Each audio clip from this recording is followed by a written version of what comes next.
monde, bienvenue sur ma chaîne YouTube pour cette nouvelle vidéo.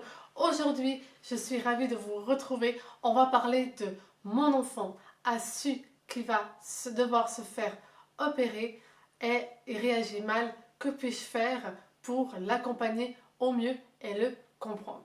Pour ceux qui ne me connaissent pas, je me présente, je m'appelle Viviana, je suis experte life, love. J'ai créé cette chaîne pour vous aider à aller au-delà de la maladie, pour trouver la vie et l'amour grâce à mon expérience professionnelle dans le domaine de la santé et du social, ainsi que mon parcours de vie, car oui, moi aussi, je suis atteinte de deux maladies. Une maladie qui s'appelle la tétralogie de Fallot, dont j'ai été opérée 4 fois à cœur ouvert, et une autre maladie qui s'appelle la sclérose tubéreuse de Bourneville, une maladie orpheline et très rare, dont je suis atteinte dans plusieurs systèmes.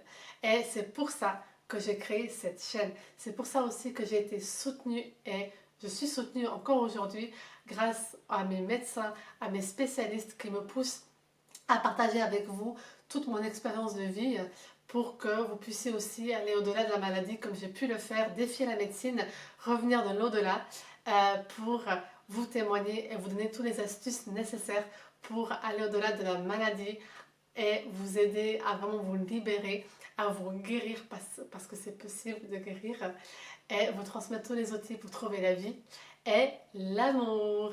Donc aujourd'hui je tenais à faire cette vidéo car je sais que pour les parents c'est difficile quand un enfant fait face à la nouvelle d'un diagnostic pas tellement positif et l'annonce d'une opération par exemple à cœur ouvert. Et parfois beaucoup de parents ne comprennent pas la réaction des enfants. Et c'est pour ça que je voulais aujourd'hui vous faire part de cette vidéo, de comment comprendre son enfant et agir en conséquence, parce que je vous comprends les parents, c'est pas facile de vouloir aider son enfant et comprendre en même temps ses réactions. Et de comment réagir pour que vous aussi vous puissiez être, on va dire, je comprends que vous êtes dépité parce que vous ne savez pas comment réagir, mais une chose est importante et je suis bien placée pour le dire car je suis passée par là au moins minimum 4 fois. Et en fait, quand on vous annonce une mauvaise nouvelle, il faut laisser votre enfant digérer. Même si là, et là je parle vraiment, si votre enfant est en âge, préadolescence ou même petit enfant, il va avoir les mêmes réactions. Il va traduire en fait, déjà il va ressentir votre stress. Votre enfant va ressentir votre stress, le bébé va ressentir votre stress et du coup, le premier conseil que je vous donne, c'est de prendre soin de vous. C'est paradoxal ce que je vous dis, parce que c'est votre enfant qui va se faire opérer et qui doit digérer la nouvelle. Même si c'est un bébé, le bébé sait et sent qu'il va se faire opérer. Ma première intervention a eu lieu quand j'avais 8 jours, ma deuxième quand j'avais 1 an et demi, 1 an et demi, 2 ans, et ma troisième quand j'avais 5 ans et demi. Et je me rappelle très bien de ma troisième opération ainsi que ma quatrième. Donc c'est pour ça que je vous dis, un enfant de 5 ans, même avant, ressent tout ce que les parents ressentent. Donc le premier conseil que je peux vous donner, c'est de prendre soin de vous, de digérer vous la nouvelle aussi que votre enfant va devoir être opéré pour qu'en fait vous puissiez lui donner le soutien nécessaire. Si vous prenez soin de vous, si vous parlez à vos amis de ce que votre enfant va subir, si vous trouvez des solutions pour vous soulager, vous allez en fait transmettre à votre enfant une sécurité et un endroit où il se sent en sécurité. C'est-à-dire que si vous êtes stressé, votre enfant va sentir et il va traduire par des pleurs, par des terreurs nocturnes, par des difficultés à dormir, à s'alimenter. Il va être, on va dire, énervé. Il va jouer, euh, il va jouer à des jeux pour s'isoler. Il va avoir tendance à s'isoler en fait et être dans son cocon. Et ça, c'est vraiment une réaction légitime et normale que tout être humain, même à l'âge adulte, on le fait. Quand on reçoit une mauvaise nouvelle, en général, on a tendance à vouloir s'isoler. Et c'est vrai que les parents n'ont pas voilà, comme, comme heureusement ils ne sont pas passés par là, dans le sens, ils n'ont pas eu d'opération ou similaire, ou ils n'ont pas, voilà, c'est pas eux qui ont ces symptômes de la maladie, ben, ils ont de la peine à comprendre pourquoi l'enfant il s'isole. Voilà le premier conseil que je peux vraiment vous donner par rapport à ça. Du coup, je vais vous expliquer. Quand on reçoit une nouvelle, on aura tendance à s'isoler et à s'entourer de personnes bienveillantes. Et vous savez, quand on doit se faire opérer du cœur, on a peur de mourir. Et ça, c'est légitime. Un parent aussi, il a peur que l'enfant meure, mais c'est différent. Parce que ce qui est en jeu, c'est sa vie à lui. Et en fait, on a une perception un peu différente de ça. C'est que, tout un pour ma part, c'est que moi j'ai envie de m'entourer de personnes qui m'aiment d'un amour sincère et qui, je ne veux pas de pitié.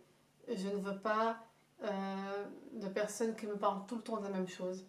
Ça, c'est pas bon en fait, parce que le pourquoi votre enfant s'isole, c'est parce qu'en fait, il est en train de digérer la nouvelle et de trouver les forces pour se battre.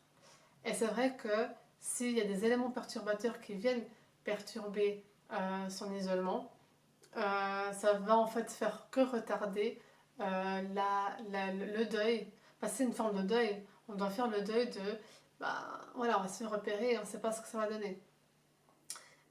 Et du coup, euh, votre enfant, quand il sera prêt à venir, il va venir. Vous savez, ça peut durer quelques heures, l'isolement, le temps de respirer et digérer. Et il va revenir vers vous, il va vous appeler en disant, bah voilà, le médecin m'a annoncé que mon cœur se fatigue, je vais devoir me refaire opérer. Et c'est vrai que si face à lui, il y a quelqu'un qui est paniqué, qui est, voilà, la fin du monde, et qu'en fait il n'a pas d'oreille attentive ni de soutien, ce qu'il va faire, c'est en fait il va éviter cette situation. Parce qu'il ne veut pas de ça. Ce qu'il veut, c'est quelqu'un qui dit, ok, il faut faire ça, ça, tu vas te battre, tu vas réussir. Et en fait, ce qu'il va faire, c'est que inconsciemment, il va se tourner vers des personnes qui lui apportent ça. Pour pouvoir en fait digérer les choses et avoir cet esprit combatif. Donc c'est vrai que c'est pas évident pour un parent de voir son enfant comme ça, je vous l'accorde, mais je vous le dis, et ça c'est par expérience, si vous prenez soin de vous, si de vous, de votre côté, vous avez un soutien d'autres personnes, c'est pour vous la maladie de votre enfant, c'est très compliqué à digérer. N'hésitez pas aussi à avoir une psychothérapeute qui peut vous aider en fait à faire face et à accepter la maladie de votre enfant et ainsi en fait trouver des outils pour lui parler de ça et d'être bienveillante et d'être dans le soutien et vraiment d'être le booster dont il a besoin pour se battre. C'est vrai que c'est important déjà ça. Et comme on dit, hein, quand on est maman ou papa, pour transmettre beaucoup de choses à l'enfant, il faut que nous-mêmes on soit bien pour transmettre les bonnes choses. Et cette loi universelle est valable pour tout et dans toutes les circonstances de la vie. Si vous êtes bien, votre enfant va être bien.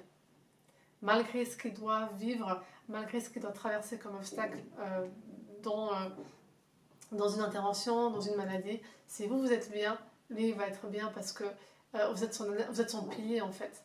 Et si le pilier il est droit, l'enfant même s'il n'est pas très bien, il va se réfugier dans le pilier et il va être fort. Sans besoin de trouver d'autres alternatives pour ça. Donc ça c'est vraiment très très très important. Et vous allez voir que vous allez trouver les mots justes. Et franchement, si vous avez de la peine à trouver les outils justes, donnez-lui en fait ce qu'il veut. Votre enfant va savoir verbaliser ce qu'il veut. S'il veut voyager avant l'intervention, voyager avec lui, organisez ça. S'il veut réaliser un rêve spécial, faites en sorte qu'il réalise ce rêve et passez vraiment des bons moments avec lui, des moments riches pour qu'il puisse profiter de la vie intensément avant cette intervention. Et vraiment, ces moments sont magiques pour lui. Ces moments sont un baume pour le cœur et c'est ce qu'il a besoin. c'est vraiment de beaucoup d'amour et des moments magiques et merveilleux passés avec ses parents. En tout cas, j'espère que cette vidéo vous a pu vous aider. Partagez un maximum. Abonnez-vous à cette chaîne parce que cette chaîne, je parle vraiment de toutes les maladies, tous les symptômes, différents examens médicaux.